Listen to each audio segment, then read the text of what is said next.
યાદ આવે? આ સંપ્રદાયમાં સત છે, સત્ય છે, ભગવાન પ્રગટ છે અને સત્પુરુષ પ્રગટ છે. કોઈ પણ કાળે આપણે કોઈ ખોટા માર્ગે નથી. એ આપણને વારસો. Understand that. યોગીજી મહારાજના રોમે રોમની અંદર પ્રગટપણું. લોકો પ્રશ્ન પૂછતા હતા કે શાસ્ત્રીજી મહારાજે આ સંપ્રદાયની સ્થાપના કરી તો યોગીજી મહારાજ ચલાવશે કઈ રીતે? પ્રકૃતિ જુદી. અને હકીકતમાં મેં તમને જેમ વાત કરી ને કે યોગીજી મહારાજની રીત અનોખી, કોઈને કહી ના શકે, બધામાં દિવ્ય ભાવ. તો ચાલે કેમનું તંત્ર? અરે હરજીવન દાસ, યોગીજી મહારાજ ગુરુ બની ગયા અને હરજીવન દાસ એકવાર યોગીજી મહારાજને કહેવા આવ્યા કે સ્વામી તમે હવે ગુરુ થયા. બાપા કે એમ? એ કે તમારે લોકોને કહેવું પડે. બાપા કે મને ન ફાવે. એ કે તમારે લોકોને ટોકવું પડે, કહેવું પડે, બધાને કહેવું પડે. બાપા કે ગુરુ હું તો કોઈને ન કહી શકું, મને ફાવે નહીં, બધા મને કહી જાય. એ કે ના ના સ્વામી તમારે કહેવું પડશે. યોગી મહારાજે ધીરે રહીને કીધું કે હરજીવનદા હું તો તમને કહી નથી શકતો, તો હું કોને કહી શકું? એમ કરીને કહી દીધું કે હું તમને કહી નથી શકતો. યોગી મહારાજના લોઝ ડિફરન્ટ હતા, કાયદા જુદા, રીત જુદી. એમની રીત અને કરવાને વિચારવાની જે રીત જુદી હતી ને, સંપૂર્ણ દિવ્ય ભાવ, એ તમે જો જુઓ ને ત્યારે ખબર પડે કેવી રીત, પણ વાત સાચી, મહિમા.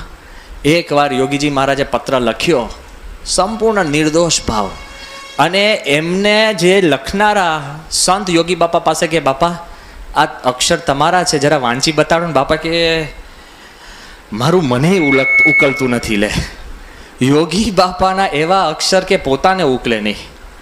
એકવાર તો એક ટપાલી બહુ કંટાળીને પાછો આવ્યો ગોંડલમાં, અને એટલો બધો ગુસ્સે થયો હતો એ કે ભાઈ તમારે કાગળમાં જે લખવું એ લખો, પણ સારા અક્ષરે એડ્રેસ લખો.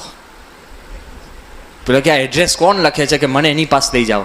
તો યોગી બાપા પોતે એડ્રેસ લખતા, નાના નાના હોય ને પોસ્ટ કાર્ડ. અને ટપાલી સાહેબ આવ્યા. બાપા કે બોલો ટપાલી સાહેબ. પેલો એકદમ રાજી થઈ ગયો, ક્રોધ ઉતરી ગયો. એ કે બાપા હવે આમ, બાપા કે શું વાંધો છે?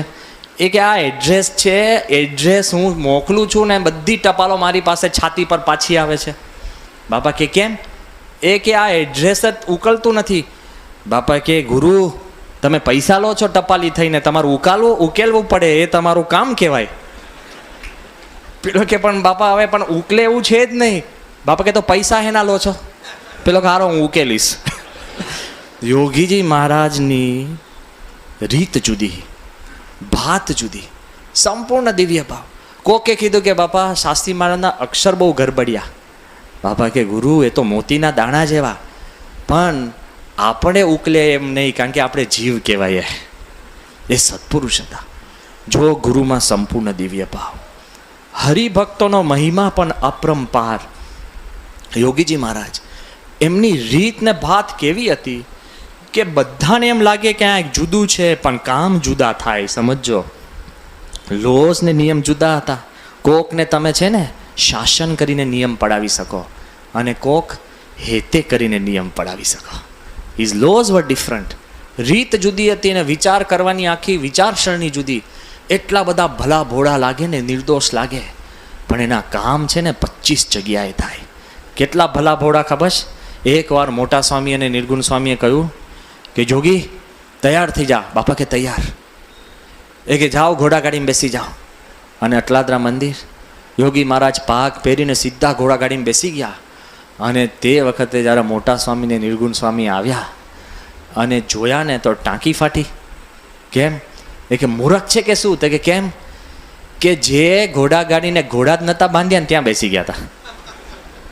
એ કે આપણને સાંજ પડશે પણ આ ઘોડાગાડી ખસશે નહીં. માંડ યોગી મહારાજને લઈ અને બાંધેલા ઘોડાગાડીમાં બેઠા. સાંભળો. અને એ ઘોડાગાડી જ્યારે ગઈ ને તબડક તબડક તબડક, એમાં ઘોડો ભડક્યો અને પગ પોળા થયા ને આખી ઘોડાગાડી છે ને કડડભૂસ નીચે પડી. અને જેવી પડડભૂસ નીચે પડી એટલે આમ તો દુઃખી હતા જ સંતો, વધારે દુઃખી થયા. અને યોગી મહારાજ હસે ને ખુશાલ. યોગી બાપા કે પરસો થયો. અને મોટા સ્વામી કે શું પરસો? એ કે આમાં મરી જાત. બાપા કે પણ જીવી ગયા ને, થયો કે નહીં પરચો? એની રીત જ જુદી હતી. તમે એમ વિચારીને ગુસ્સે થાવ કે મરી જાત, અને એમ વિચારે છે કે જીવી ગયા. આ એની દુનિયા અને જીવન જીવવાની આખી રીત જુદી હતી ને, વલણ. એમાં યોગી મહારાજના કામ થયા છે. આખી ટોટલ એટીટ્યુડ જુદો, રીત જુદી.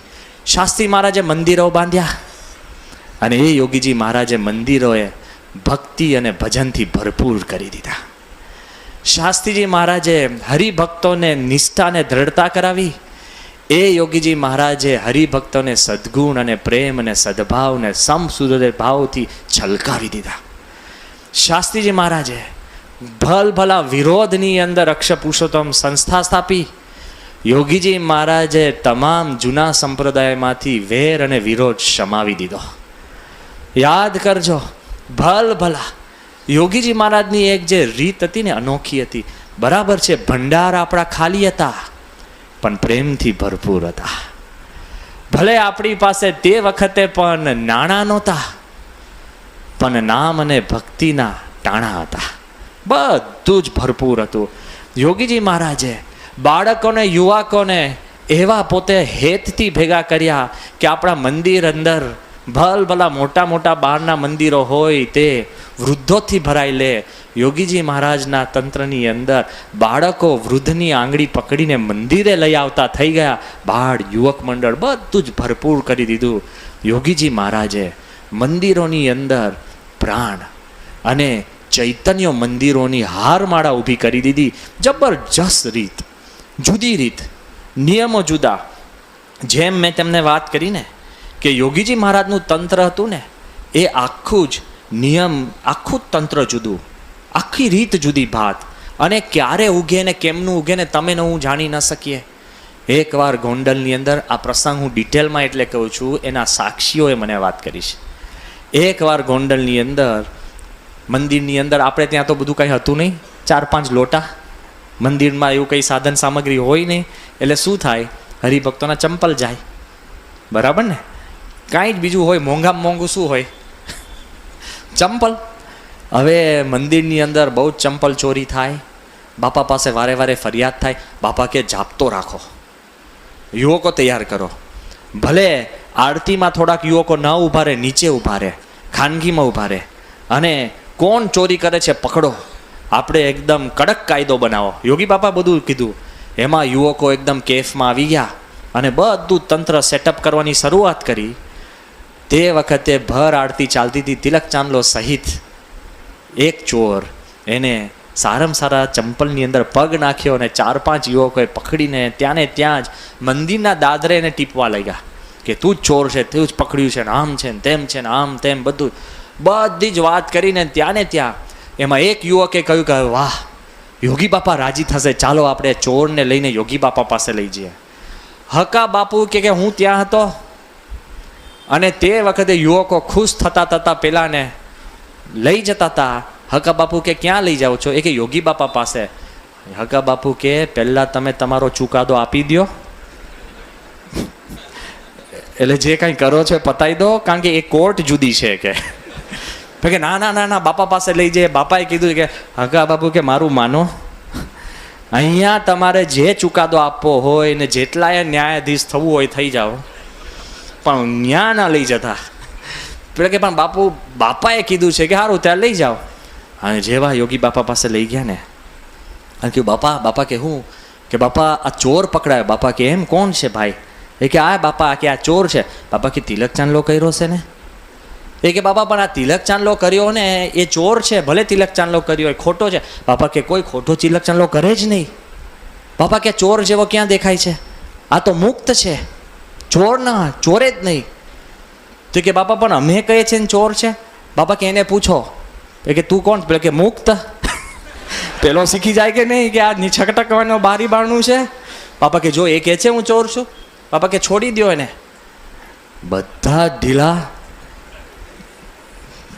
કાંઈ ચુકાદો આપી ના શક્યા અને છોડી દીધો. છોડી તો દીધો. હવે તમે યાદ કરો, 97 ને 98 સાલનો આ પ્રસંગ છે.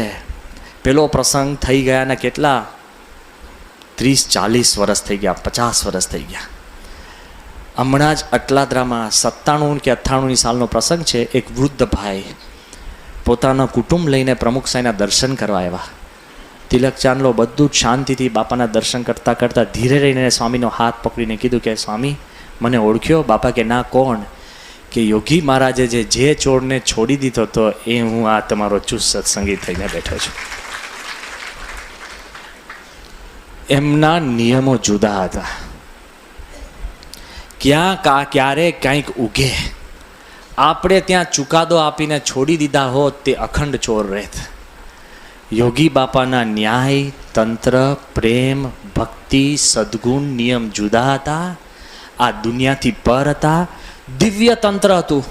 અને એ તંત્રની અંદર યોગીજી મહારાજે જે સંપ્રદાય સાચવ્યો છે, જે ચૈતન્ય મંદિર બનાવ્યા છે, હરિભક્ત યુવકો જેને એને રાખ્યા છે, ત્યારે આપણને ખબર પડે આખું તંત્ર જુદું હતું. અરે વિચાર તો કરો, નિર્દોષતાથી જે કામ થાય છે ને એ કાંઈક જુદું તંત્ર છે. વસોની અંદર પારાયણ હતી. યોગી બાપા ત્યાં હતા. ખૂબ મોટા પાટીદાર હરિભક્ત, જે પારાયણના સ્પોન્સર. એના કહેવાથી પારાયણ થાય અને બધું જ પારાયણ સારું ચાલે. અને સંતો ત્યાં ઉતારો હતો. યોગી બાપાના ઉતારા એ હરિભક્તના ઘરે. અને તે વખતે સંતો હરિભક્તોને ખબર પડી કે આ હરિભક્તના ફ્રીજની અંદર છે ને ઈંડા હતા. ખોલ્યું ને એટલે કોઈક તો કહી ના શકે, મોભાવાળા મોટા સારા હરિભક્ત પાટીદાર. પાછા કહીએ તો આપણે રસ્તા પર જતા રહીએ. બહુ જ બધું ધર્મ સંકટ હતું એટલે બધાએ યુક્તિ કરીને ફ્રીજ ખોલ્યું. નહીં ઘણા આપણે કોકનું નીચું દેખાડવું હોય ને તો યુક્તિ કરીએ. યોગી બાપા આગળ યુક્તિ પ્રયોગ તે ટકતી નથી. એમ આ બાજુ પેલા કોકે ફ્રીજ ખોલ્યું અને પછી યોગી બાપાને લઈ ગયા. હવે ફ્રીજની અંદર ઉપર ખબર છે નાના ખાનાવાળી ટ્રે હોય છે. નાના નાના કાણા હોય ને શેની માટે હોય છે? ટામેટા માટે, લીંબુ માટે, ગુલાબજાંબુ માટે, શેની માટે હોય છે? કેમ બોલતા નથી? ઈંડા માટે, બરાબર ને? ખબર તો છે, હોવા ના જોઈએ. તો એની અંદર બધા ઈંડા ગોઠવાયેલા હતા. કોકે યોગી બાપાને નજીક બોલાવીને કીધું, બાપા કે એમ આ? બાપા કે આ શું છે? બાપા એમ ધીરે રહીને જોયું. બાપા કે મહાદેવજી જેવું કંઈ લાગે છે. લે, ઈંડામાં પણ જો મહાદેવજી દેખાઈ શકતા હોય ને. પેલા હરિભક્તને એવું થયું કે શું પવિત્ર સંત છે, કઈ કક્ષાની પવિત્રતા. ત્યારથી ને આજ દિન સુધી એના ઘરમાંથી ઈંડા માત્ર નીકળી ગયા. કીધા વગર કામ કરે ને યોગી બાપા. કહીને કામ તો ઘણા કહી શકે, કરાવી શકે, કીધા વગર કામ કરી શકે. દિવ્ય શક્તિ, પ્રેમ, નિર્દોષતા એ જ્યારે તમે જુઓ ને ત્યારે આપણને ખબર પડે કે યોગીજી મહારાજની જે રીત હતી, ભાત હતી એ સંપૂર્ણ જુદી હતી. એમણે જે સંપ્રદાય ચલાવ્યો છે ને, એમને જે શાસ્ત્રીમાં જે કામ કર્યું એ કેટલું આગળ લઈ ગયા. તો અંગ્રેજીમાં એક કહેવત છે, કોઈ પણ આદર્શ નેતા હોય ને, કોઈ પણ આદર્શ નેતા એમાં 4 લક્ષણ હોય. 4 લક્ષણ. First, the ability to unite. Gujarati કરીશું, એક કરવા એક લક્ષણ હોય. પેલો નેતા હોય ને પંત બધાને ઝઘડાવ્યા જ કરતો હોય, નેતા કહેવાય? ઝઘડા કરાવે નેતા ના કહેવાય. બધાને ભેગા રાખે નેતા કહેવાય. જો તમે તમારા ઘરના મુખ્ય માણસ હોય ને તો શું કરવું પડે? ભેગા રાખવા પડે. તમે કહો કે પણ મારું તો કોઈ રાખતું જ નથી. તમારું કોઈ નહીં રાખે.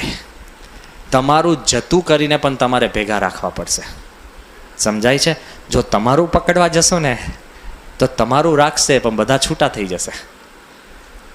જતું કરીને પણ રાખવું પડશે. એ મનમાં યોગીજી મહારાજ પાસે એક તાકાત હતી, આખા સંપ્રદાયને એક કર્યો. કેટલાય નાના મોટા બધા પંથો હતા. નાના મોટા સ્વામિનારાયણમાં કેટલાય સંપ્રદાયો છૂટા, આ તે બધાને વિરોધ સમાવી દીધો. ભેગા કર્યા, હરિભક્તોને ભેગા કર્યા, બધાને ભેગા કરે એવી એક તાકાત હતી. બીજું, લીડર પાસે શું હોય ખબર છે? The ability to give vision. હું તમને અત્યારે શું થઈ શકશે તો હું કહી જ શકું, પણ હું તમને એક મનની અંદર સ્વપ્નું આપી શકું, સંકલ્પ આપી શકું કે 20 વર્ષ પછી આપણે શું કરવાનું છે ને, એ નેતાનું તાકાત છે. અત્યારે તો ઘરે જઈને ખીચડી કહીને સૂઈ જઈશું, જતા નહીં, ગ્રહણ છે ખબર છે ને પાછું. હા, ઘરે જઈને ખાતા નહીં, કાંઈ ખવાય નહીં. હા, તો આપણા મનમાં એમ હોય, આપણા મનની અંદર બધું હમણાં તત્કાલીન વાતોની વિચાર ચાલતા હોય, અને જે નેતા હોય ને એ 20 વર્ષ પછીના સ્વપ્ન તમને આપી શકે. Yogiji Maharaj had the power to give a vision. હજુ હું બધું આગળ સમજાવું છું. બીજું, નેતા પાસે કોઈ પણ પાવરફુલ નેતા હોય ને, એ યંગ અને ઓલ્ડ બધાને રાખી શકે ને સાચવી શકે. બધું જ એની પાસે એક શક્તિ હોય. અને છેલ્લું છે ને, નેતા એ પોતાના વર્તનથી છે ને પ્રેરણા આપે, વાક્યોથી નહીં, પ્રવચનોથી નહીં. પ્રવચનોથી તમને ખાલી 10-15 મિનિટ કે કલાક તમને બળ મળે, પણ વર્તન જુઓ ને. આપણને ખબર પડે કે શાસ્ત્રી મહારાજ 210 કિલોમીટર એક ભેંસ માટે ગયા હોય ને, તો પછી આપણને કોઈએ કાંઈ ઉપદેશ આપવો પડે. વર્તન is more powerful than any speech. એ યાદ રાખજો. 4 અંગ યોગી મહારાજમાં હતા. પહેલું મેં કીધું ને, his ability to give vision. Yogiji મહારાજના મનની અંદર એટલી બધી જબરજસ્ત અબિલિટી હતી ને, એ વિઝન આપી શકતા કોઈને પણ. આગળ વાત કરી કે યુનાઇટ. જૂના મંદિરનો જેટલો નાનો મોટો વિરોધ હતો ને, એ શમવા લાગ્યો. યોગીજી મહારાજે શાસ્ત્રી મહારાજ ધામમાં ગયા ને, તો પહેલી રસોઈ ક્યાં રાખી ખબર છે? જૂના મંદિરોમાં જ્યાં ધૂન ચાલતી હતી ને, ત્યાં યોગી મહારાજે રસોઈ રાખી. જ્યારે સારંગપુર મંદિરની અંદર 20 રૂપિયાના ભાડા ચૂકવવાના આપણને પ્રશ્ન હતા ને, ત્યારે સારંગપુર હનુમાન મંદિરની અંદર 2000 રૂપિયાની યોગી મહારાજે રસોઈ રખાવી. વિચાર તો કરો, કેટલી બધી એમના મનની અંદર ઉદારતા હતી. તમે આખી વિશ્વ તમારું બનાવી દો તો બધા તમારા થઈ ગયા કે નહીં? ક્યાં પ્રશ્ન છે? આખું યોગીજી મહારાજનો નેચર જુદો હતો. એક પ્રસંગ કહું, એમાં ઘણો તમને ખ્યાલ આવશે કે ભલભલાના મનની અંદર છે ને વિરોધ શમી ગયો. એકવાર યોગીજી મહારાજ એ ફરતા ફરતા ધોલેરા ગયા. એની નજીક ગામ હતું સાંઢી ગામ, ત્યાંથી ચચાણા, ત્યાંથી કંથારિયા. આ 3 જગ્યાએ જૂના મંદિરના સંતોએ કોકે ધુમ્મા માર્યા, કોકે પોટલા નાખ્યા, કોકે પાટું મારી, કોકે ગાળો દીધી, કોકે પથ્થર નાખ્યા. ત્યાં ફરતા ફરતા મૂડીમાં ગયા. ત્યાંથી જઈને યોગીજી મહારાજ સારંગપુર આવીને નારાયણ ધરે ત્યાં સ્નાન કરવા જતા હતા. આ યોગીજી મહારાજ થ્રુઆઉટ અપમાન, હેરાનગતિ સહન કરતા કરતા પોતે મંડળ લઈને નીકળ્યા હશે. એક વખત ત્યાં જ સારંગપુરમાં રાતના સમયે ડેલું ખખડ્યું. વરસાદનો સમય. 2 જૂના મંદિરના સંતો, એક તો મૂડીના ઉત્તમચરણ સ્વામી અને બીજા નારાયણ પ્રસાદ સ્વામી, એ ત્યાં યોગીજી મહારાજ એમને મળે છે. બાપા એમને જુએ છે. યોગી બાપા એમને પગમાં કાંટા વાગ્યા હોય છે, એ સાફ કરીને પાટા બાંધે છે, ખીચડી બનાવે છે અને પ્રેમથી પેલાને જમાડે છે. અને પેલાને પ્રશ્ન હોય છે તો છેક કાર્યાની ત્યાં મૂકવા માટે પણ યોગી મહારાજ સંઘાત બાંધી દે છે. ને નીકળતા સવારના પોરમાં આ નારાયણ પ્રસાદના આંખોમાં આંસુની ધારા વહે છે. બાપા કે, ગુરુ કેમ રડો છો? દુઃખ બહુ થાય છે? એ કે, સ્વામી, મૂડીમાંથી ધકેલનાર પેલા ઉત્તમચરણ સ્વામી કે હું તમને ધુમ્મા પાટું મારનાર, અમે તમને ગાળો દેનાર, અને નારાયણ ધરે તમે હતા ત્યારે અમે પથરા ભેગા કર્યા હતા તમને પથરા મારવા માટે, અને તે વખતે હરિભક્તો ઝાઝા આવ્યા અને અમે તમને ખૂબ ગાળો વરસાવીએ અમે. બાપા કે, ગુરુ મને યાદ જ નથી. ગુરુ મને યાદ જ નથી. એ કે, ના પણ સ્વામી અમને યાદ છે કે અમે તમને આમ કર્યું ને તમે અમને ખીચડી જમાડીને પાટો બાંધી શકો. જિંદગી પર અમે તમને નહીં ભૂલી શકીએ. બાપા કે, ઓલું ભૂલી જાઓ, દાટી દો, અમને યાદ નથી. તમે યાદ રાખતા નહીં, દુઃખ લગાડતા નહીં, હસો અને તમે કાર્યાની દર્શન કરો ત્યારે અમને યાદ કરજો. જ્યારે યોગી મહારાજ આવી રીતના વર્તન રાખે, કોઈને વિરોધ રહે? શક્ય જ નથી. There is no scope. પોતાના દુશ્મનને, વેરીઓને, અત્યારે તો આપણે કોઈ કે ગાળ આપી હોય ને, ડીપ ફ્રીઝમાં રાખીએ. 20 વર્ષથી છે ને એને ઇન્ટરેસ્ટ સહિત પાછું થાય કે નહીં? હે, કેટલા દર 3 વર્ષે ડબલ થાય કે 5 વર્ષે? 20 વર્ષે 4 ગણું આપણે ઇન્ટરેસ્ટ સહિત 400% પતાવી દઈએ. હા, કોક ખાલી તમને એમ કે પરદેશની અંદર 4 જણા ભેગા થયા હતા ને, એને કીધું કે મગનિયો તો આવો છે. એ કે એમ? અરે ભાઈ 500 મગનિયા છે. એ કે મને જ કે લે, ત્યાંથી ગાર્ડ વિધાઉટ પોસ્ટેજ ચોટી જાય અહીંયા, સટ દઈને ચોટે અને અહીંથી આયોજન થાય પહેલાંને પછાડવા. વાય જૂનું યાદ કરે ને કે આપણને કોક તમે મિત્ર મળે ને કે આપણે સ્કૂલમાં રમતા હતા ને કે હા, કે પેલો ખરો ને રાકેશ, કે હા, એ કે ભલે તારી જોડે મિત્રો હતો પણ બહુ તને ખોદતો હતો. એમ અત્યારે 40 વર્ષની મિત્રો પર પાણી ફરી જાય. કેમ? જૂની ગાડ યાદ આવે તો. હે, જૂનું ભૂલો યાર, છોડી દો, એ બધું જ મૂકી દો. યોગી મહારાજ કે દાટી દો. જો દાટવાની વાત યોગી મહારાજ કરે ને તો જૂના વેરઝેર ભૂલાવી દીધા. ક્લાઇમેક્સ ક્યાં છે ખબર છે? એક સુરેન્દ્રનગરના, સાંભળજો, નર્મદા શંકર આચાર્ય, એ કાલુપુર જૂનું મંદિર, આ હકીકત છે. નર્મદા શંકર આચાર્યએ પોતે આ લખીને આપ્યો છે. એટલે નિંદા નથી, કોઈના મનમાં એમ ના થાય, કોઈનું નીચું પાડવા હું નથી કહેતો, પણ આપણા ગુરુ યોગીજી મહારાજ કેવા હતા સમજવું તો પડે કે નહીં.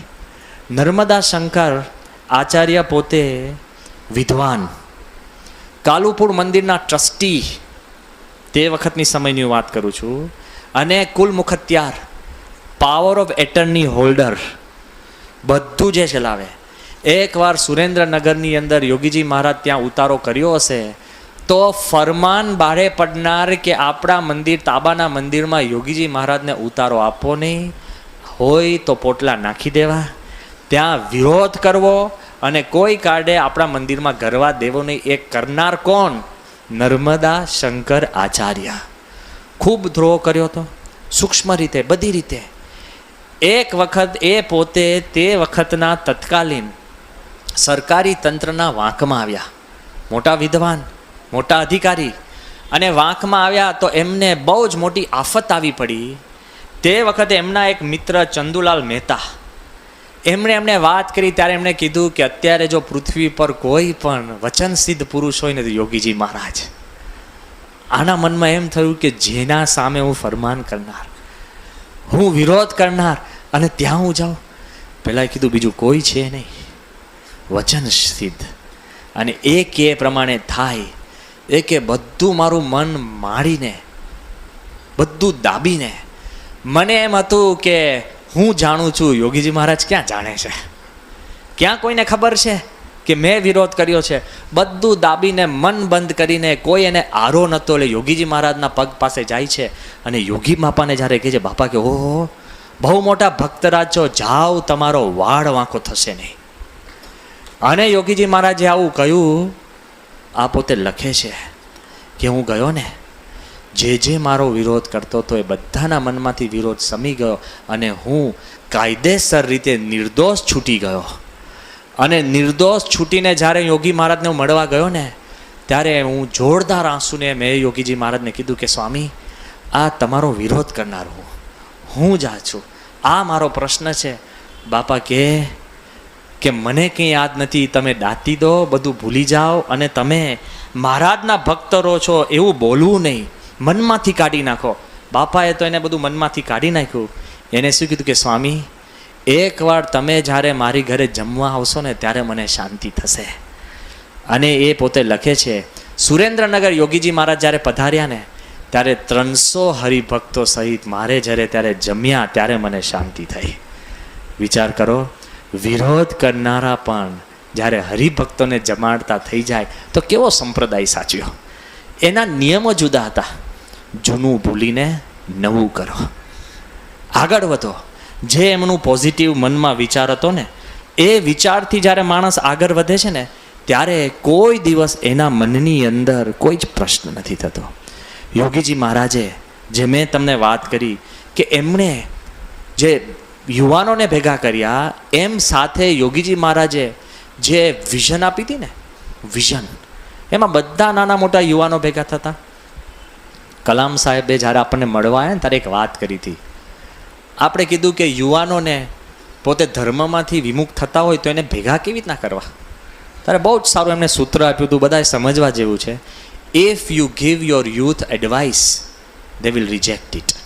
બધા વડીલો યાદ રાખજો, તમે યુવાનોને ઉપદેશ આપશો ને તો રિજેક્ટ કરશે. If you give the youth a vision, they will capture it. યુવાનોને તમે સ્વપ્નું આપશો ને તો પકડી લેશે. ખ્યાલ આવ્યો? સમજો, જે અત્યારે યુવાનો છે, મોટા થાવ ત્યારે તમે આ જ કરજો તમારા બાળકોને, ત્યારે બધા વૃદ્ધ થઈ જાય. જે તમારે બાપ દાદાને તમે ના પડતા ને એ તમે કરવા માંડી જાઓ, આમ છે ને તેમ છે, મારું માનતો નથી, આમ. એવું નહીં. યોગીજી મહારાજે યુવાનોને વિઝન આપી છે. ડૉક્ટર સ્વામી, મહંત સ્વામી, ઈશ્વર સ્વામી બધા કહે, શું યોગી મહારાજ કહેતા.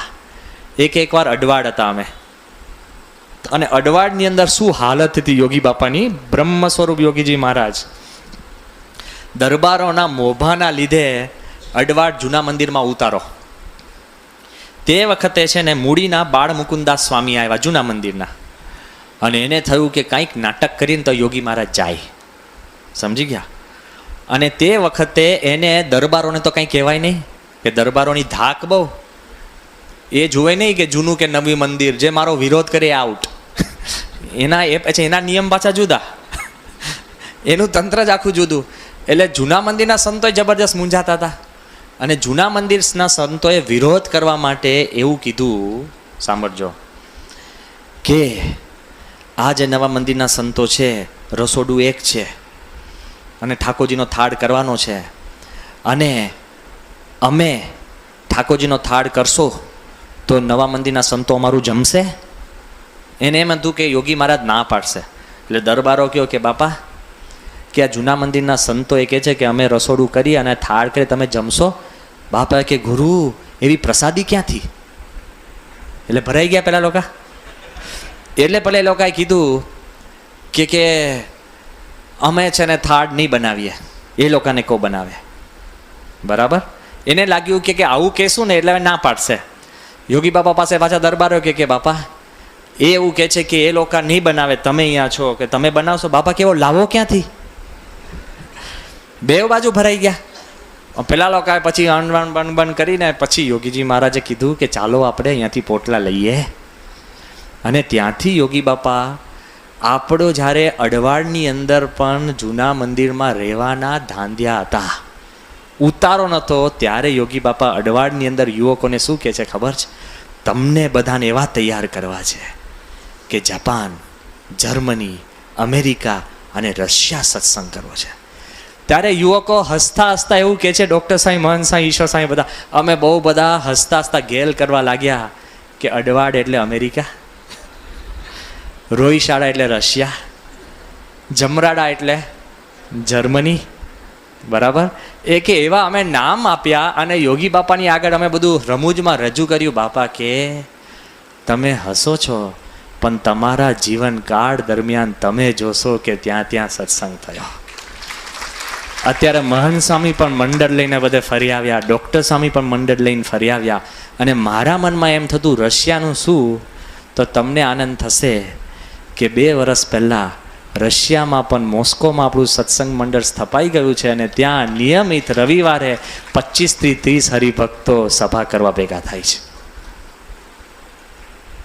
યોગી બાપા જ્યારે અડવાડની અંદર રહેવાના ઠેકાણા નહીં, કોઈ સંકલ્પ કરે, જે સિદ્ધ કરી શકે ને એ જ કરે.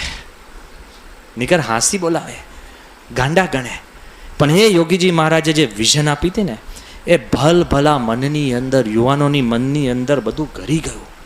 એ કેમ થતું? એ જે નક્કી કરે ને, તમે ભલે નક્કી કરો કાંઈ નથી મૂકવું, પણ એ મુકાવી શકતા. એની રીત કેવી હતી, બધું કરાવી શકતા. કે એકવાર યોગીજી મહારાજ ત્યાં ઘડી ખેડામાં ફરતા હતા, વિચરણ કરતા હતા. અને તે વખતે સાંભળજો, એક મનુભાઈ કરીને એક યુવાન, તરવારવાળો, પાવરફુલ, હાથમાં સિગરેટ ને બીડીઓ, યોગી બાપાના દર્શન કરવા જાય છે ને. અને તે વખતે યોગીજી મહારાજની પાસે ઊભા રહે છે ને બાપા કે ગુરુ, તમે સંત પાસે આવ્યા છે ને, કાંઈક મૂકો. એ કે મૂકવાનું એનું? એ કે મૂકવું પડે. બાપા કે તમે બીડીઓ પીવો છો? એ કે હા. કે કેટલી? એ કે 100. સિદ્ધિ 100. એ કે બાપા કે તમારે એ મૂકી દે. કે ના મુકાય, મારે 18 કલાક કામ કરવાનું હોય, તમારે તો મંદિરમાં બેસીને ભજન કરવાનું હોય, મારે કેફ જોઈએ તો કામ થાય. લે સીધું યોગી બાપાને મોઢે. બાપા કે ગુરુ તો લસણ ડુંગળી મૂકો. એ કે મારો દિવસ જ શરૂ છે ને ડુંગળીના ભજીયાથી શરૂ થાય, અને દિવસની પૂર્ણાવતી લસણની કઢીથી પૂરી થાય. મૂકી ના શકો. બાપા કે ગુરુ સાધુ પાસે આવ્યા છે ને, એક કામ કરો, કાંઈ મૂકવાનું ન હોય ને એવું કહો. કાંઈ મૂકવાનું ન હોય એવું કહો. બાપા કે ગુરુ તો એક કામ કરો, શું તમે વડતાલની નજીક તમારી લાટી છે કે? હા. કે રોજ તમે વડતાલ મંદિરમાં દર્શન કરવાનો નિયમ લો. જાઓ, એમાં બધું આવી ગયું. બધા કેમ બધું મુકાઈ ગયું? એક આ બીડી મુકાઈ ગઈ ને લસણ ડુંગળી મુકાઈ ગઈ. જો તમે વડતાલ મંદિરના દર્શનનો નિયમ લે. એ યુવાને વડતાલ મંદિરના દર્શનનો નિયમ લીધો. એ પીપલગના આપણા મનુભાઈ પટેલ એવા ચુસ્ત યોગી બાપાના ભક્ત બન્યા ને કે આજે પીપલગમાં કરોડો રૂપિયાની જમીન એને બાપાને ભેટ આપી દીધી. લસણ ડુંગળી મૂકવાની વાત જે ના પાડતા હતા, બીડીઓ મૂકવાની જે ના પાડતા હતા ને, એ અત્યારે એના વેણે અત્યારે નડિયાદ મંદિરનું કામ ચાલે. કેટલા બધા યોગી બાપાની રીત જુદી છે. હિઝ લોઝ વર ડિફરન્ટ. ક્યાં કે અને શું થાય એ આપણા મનની અંદર જો દ્રઢતા હોય ને તો કોઈ દિવસ આપણને વાંધો નથી આવતો. આ યોગી મહારાજ કોઈનામાં પણ એમને જબરજસ્ત ગુરુભાવ બધા જ સંપ્રદાયની અંદર ભેગા રાખીને શાસ્ત્રી મહારાજમાં જોડે, અક્ષર પુરુષોત્તમમાં જોડે, એ આપણને ખ્યાલ અને અહેસાસ થતો હોય છે. આ યોગીજી મહારાજ એકવાર સાંભળવા જેવું છે. કેટલો બધો મહિમા. એકવાર મુંબઈના યુવકોને ભેગા કરીને યોગી બાપા શું કહે ખબર છે? કે ગુરુ તમે મુંબઈ જાઓ છો ને? તે કે હા. એ કે ત્યાં વિષ્ણુ સ્વામી છે. એ હા બાપા. કોઈ યુવકોને છે ને વિષ્ણુ સ્વામી માટે હેતપ્રીત નહીં. કાંઈ ઠપકો આપતા હશે કે જે કાંઈ કરતા હોય, હેતપ્રીત ના હોય. કોઈને બળજબરીથી હેત નથી કરાવી શકતા. ખ્યાલ આવ્યો ને? એટલે યોગી બાપા કે આ છે ને વિષ્ણુ સ્વામી પાસે તમે છે ને હલવો લઈને જાઓ, અને આ તમે છે ને ધોતિયાની જોડ લઈને જાઓ અને વિષ્ણુ સ્વામીને આપજો. અને યુવકો ત્યાં ગયા, વિષ્ણુ સ્વામીને આપ્યો. અને પછી જ્યારે પાછા આવ્યા ને પછી બાપા કહે કે ગુરુ તમે વિષ્ણુ સ્વામીને આપ્યા? એ કે હા બાપા આપ્યા. પછી ગુરુ યોગી બાપા કેમ રાજી થયા? એ કે ના ના, એ કે સ્વામી વિષ્ણુ સ્વામીની વાત મૂકો ને. બાપા કેમ, શું કહેતા હતા વિષ્ણુ સ્વામી? એ કે વિષ્ણુ સ્વામી બાપા હવે મૂકી દો ને, હવે વાત નથી. બાપા કે શું કહેતા હતા? તો કે બાપા વિષ્ણુ સ્વામી એમ કહેતા કે જોગી તો ઠીક છે, જોગીને કાંઈ આવડતું નથી. જે હતા એ શાસ્ત્રી મહારાજ, શાસ્ત્રી મહારાજ જેવું કોઈ નહીં. અને તે વખત યોગી મહારાજ કે એમાં શું ખોટી વાત કરી? સાચી કરીએ કે શાસ્ત્રી મહારાજ જેવું કોઈ નહીં. પેલે કે નહીં બાપા બધું બરાબર, પણ વિષ્ણુ સ્વામી છે ને, હજુ સાંભળજો, એને એમ કીધું કે જોગી મહારાજમાં કાંઈ નથી અને શાસ્ત્રી મહારાજ જેવું કાંઈ નથી. શાસ્ત્રી મહારાજમાં તો શ્રીજી મહારાજ પ્રગટ હતા, જોગી મહારાજમાં કાંઈ નથી. હવે કોઈ એવું કહે તો આપણને હળહળતું લાગે કે નહીં? બાપા કે વિષ્ણુ સ્વામી સાચી વાત કરે છે કે હું પ્રથમના 27 પ્રમાણે હું તમને પુરવાર કરી બતાડું કે શાસ્ત્રી મહારાજમાં મહારાજ પ્રગટ હતા અને શાસ્ત્રી મહારાજ જેવું કોઈ નહીં. કે વિષ્ણુ સ્વામી બહુ સારા. લે, કોઈ તમને નીચા પાડે પણ મારા ગુરુના ગુણ ગાઈને એ મારા શિર માટે. સમજાય છે? આપણે તો કોઈક પ્રમુખ સ્વામીના ગુણ ગાતા ને આપણને 2 વાક્ય નીચા કહે ને તો આપણે કે આવો જ છે, ખરાબ છે, ખોટો છે, બાપાનું ખરાબ બોલે છે, એવું નહીં કહેતા.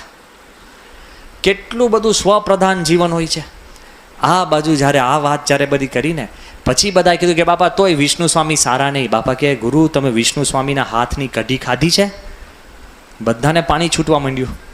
એ કેમ? બાપા કે આંગળા તમે કરડી ખાવ એવી કઢી. બધા કે બાપા એમ કેવી બનાવે? બાપા કે બહુ સારી.